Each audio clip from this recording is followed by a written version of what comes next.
नमस्कार, थिंक 360 में आपका स्वागत है। मैं हूं लोकेंद्र किलानौत।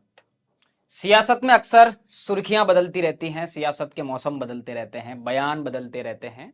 कल तक राजस्थान की सियासत में भाजपा के नए नवेले प्रदेश अध्यक्ष सीपी जोशी की चर्चा थी, लेकिन आज राजस्थान के मुख्यमंत्री अशोक गहलोत जोधपुर पहुंचे और ऐसा कुछ कह दिया कि एक नई खबर सुर्खियों में रहने लगी। जी हां, अशोक गहलोत आज जोधपुर पहुंचे। केंद्रीय मंत्री गजेंद्र सिंह शेखावत पर एक बार फिर से उन्होंने बड़ा हमला बोला है।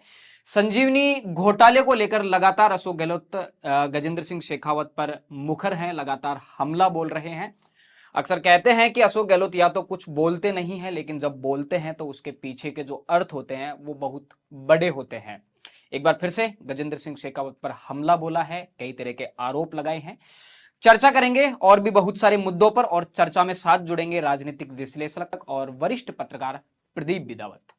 प्रदीप जी, एक और नई बात जो अभी सुर्खियों में है, जो कि राहुल गांधी का संसद सदस्यता रद्द करने का जो मुद्दा है, पूरे देश में सुर्खियों में बना हुआ है। अब ऐसी खबरें हैं कि विपक्ष लोकसभा अध्यक्ष के खिलाफ इम्पीचमेंट महाभियोग लेकर आने वाला है, जो कि ओम बिरला राजस्थान से। नहीं, महाअभियोग नहीं कहेंगे इसे अविश्वास प्रस्ताव। सॉरी, अविश्वास प्रस्ताव जी करना चाहूंगा। जी जी, तो या क्योंकि ओम बिरला राजस्थान ऐसा से हैं माना और जाता है कि जैसे राहुल गांधी के खिलाफ जो मुखर विरोध शुरू हुआ वो उनके यूरोप में दिए हुए एक बयान से शुरू हुआ कि मेरा माइक बंद कर दिया जाता है, मुझे बोलने नहीं दिया जाता।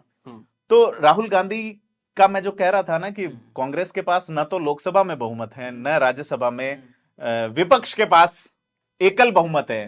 राज्यसभा में भी आप 64-65 हैं, 211 टोटल प्रतिपक्ष है, जिसमें से 95 सीटें यूपीए का गठबंधन है ना, इस तरीके से चल रहा है। 330 सीटों पर भारतीय जनता पार्टी फिलहाल है। तो यूपीए गठबंधन में 108 सीटें हैं, बीजेपी और अदर्स जो हैं तो वो 95 हैं। मैंने कहा था कि राहुल गांधी अभी अदर्स को ही नहीं जोड़ पाए, जो मोदी के खिलाफ तो हैं लेकिन उनके साथ नहीं है।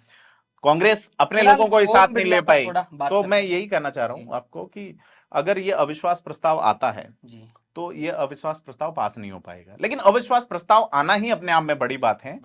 आपको मैं बता दूं कि 15 दिन पहले नोटिस देना होता है लोकसभा अध्यक्ष को ही कि आपके खिलाफ अविश्वास प्रस्ताव है। लोकसभा अध्यक्ष उसे स्वीकार, लोकसभा अध्यक्ष के खिलाफ जो अविश्वास प्रस्ताव है उसके लिए 15 दिन पहले नोटिस दिया, मतलब 15 दिन सदन चलना जरूरी है। तो अभी की जो स्थिति है उसमें लग नहीं रहा कि सदन चलेगा। ऐसे में इसका कोई मतलब नजर नहीं आता। परंतु अगर ऐसा होता है तो ये एक अनूठा केस होगा। उसको मैं बता दूं कि बलराम जाखड़ जो कि 10 साल तक कंटिन्यू लोकसभा के अध्यक्ष रहे हैं, उन पे भी इस तरह का यह आरोप लगा था कि वो बोफोर्स वाले मामले में 17 घंटे तक बोफोर्स वाले मामले में बलराम जाखड़ बहस करवाते रहे राजीव गांधी के खिलाफ। उनकी ही पार्टी से लोकसभा के अध्यक्ष है, लेकिन बाद में वो और भी कंटिन्यू 10 साल तक अध्यक्ष रहे हैं और उनके नेतृत्व में कंप्यूटराइज्ड हुई थी चीजें, लेकिन उन पे पक्षपात का आरोप लगा था। बलराम जाखड़ का कनेक्शन राजस्थान से भी रहा है।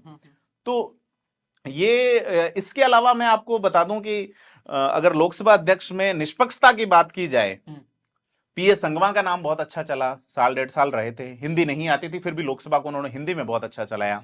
उसके अलावा ये पहला प्रयोग था पीएस संगमा वाला कि जब गठबंधन की सरकार बनी तो पूर्वोत्तर से मौका दिया गया पीएस संगमा को। इसके बाद गठबंधन की सरकार में तेलुगु देशम पार्टी के जीएमसी बालयोगी को टाइम दिया, मतलब अध्यक्ष बनाया गया था।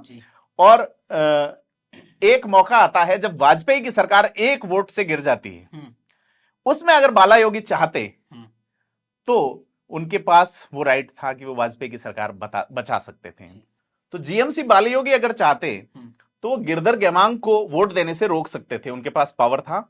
और खुद का तो 272 हो जाती और खुद का वोट दे सकते थे।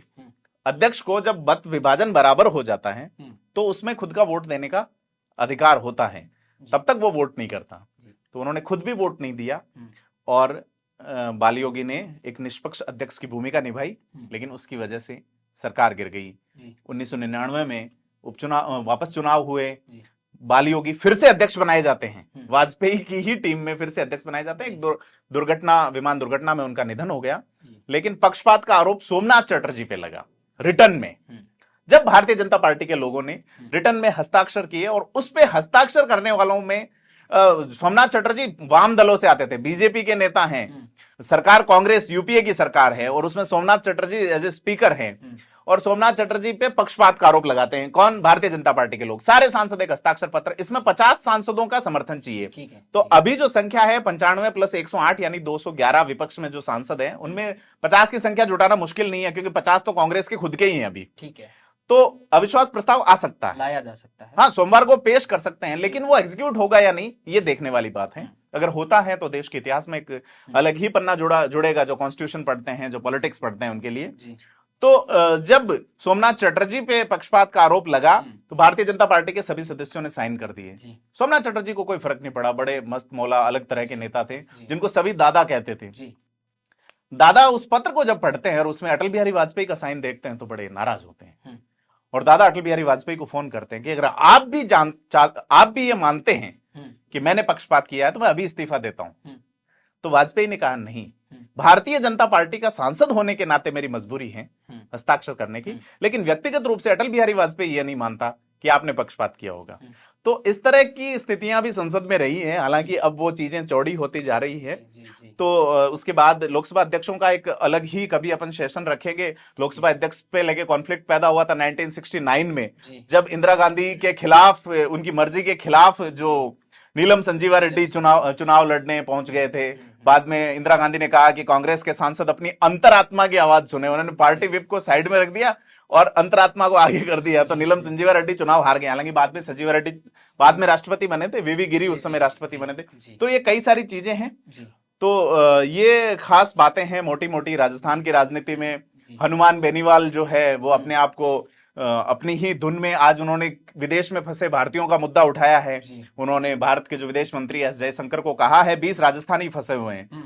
तो वो लगातार अपनी एक बड़ी छवि बनाने की कोशिशों में जुटे हुए हैं। हनुमान जो है वो ऐसा नहीं है कि बराबर संख्या में आए और हनुमान जो है वो कोई अलग ही खेल कर दे। सचिन पायलट का जिक्र किए बिना राजनीतिक चर्चा पूरी नहीं होती, राजस्थान की कम से कम। बिल्कुल, सचिन पायलट जो है उन्होंने आज एक इंटरव्यू दिया है। अभी तक राहुल गांधी वाले मसले में फील्ड में तो वो नहीं आए, लेकिन उन्हें अंग्रेजी के उन्हें बुलाया भी नहीं जा रहा है, ये भी एक बुलाना तो क्या पार्टी का काम है, धरातल पर जमीन। लेकिन उन्होंने इंटरव्यू देके अपनी बात कही है और मुखरता से उस वर्ग में बात कही है जो अंग्रेजी का वर्ग है, अंग्रेजी दांव वर्ग है। तो वो गहलोत तो कहते भी हैं कि अंग्रेजी फर्राटेदार बोलता है। हाँ, अंग्रेजी अच्छी बोलते हैं, बाइट अच्छी देते हैं। तो सचिन पायलट उसी भूमिका में है। खैर, वसुंधरा राजे नवरात्र साधना में व्यस्त हैं। उनका कल का फोटो बहुत गजब का आया, आप लोग देख सकते हैं कि वसुंधरा राजे किस तरह से साधना में रत हैं। आज भी उन्होंने सप्तमी की जो है मां कालरात्रि की आराधना की और दतिया के शक्तिपीठ में। अब चूंकि अध्यक्ष की घोषणा हो चुकी है, अब बड़ी घोषणा मुख्यमंत्री की बची है। तो वसुंधरा राजे की शक्ति साधना का आप हेतु समझ सकते हैं, बगलामुखी की साधना क्यों कर रही हैं। और देखते हैं कि किस तरह की हुंकार भर के वसुंधरा राजे लौटती है और उस हुंकार का यहाँ कोई फर्क पड़ता है, यहाँ और वहां दोनों जगह कोई फर्क पड़ता है, कुछ बदलता है या नहीं, आगे देखेंगे। तो बहुत सारे मुद्दों पर आज हमने चर्चा की वरिष्ठ पत्रकार प्रदीप बिदावत के साथ। कल जैसे ही राजनीति का मौसम बदलेगा, सियासत की सुर्खियां बदलेंगी, आपके साथ फिर जुड़ेंगे। जुड़े रहिए थिंक 360 के साथ। धन्यवाद।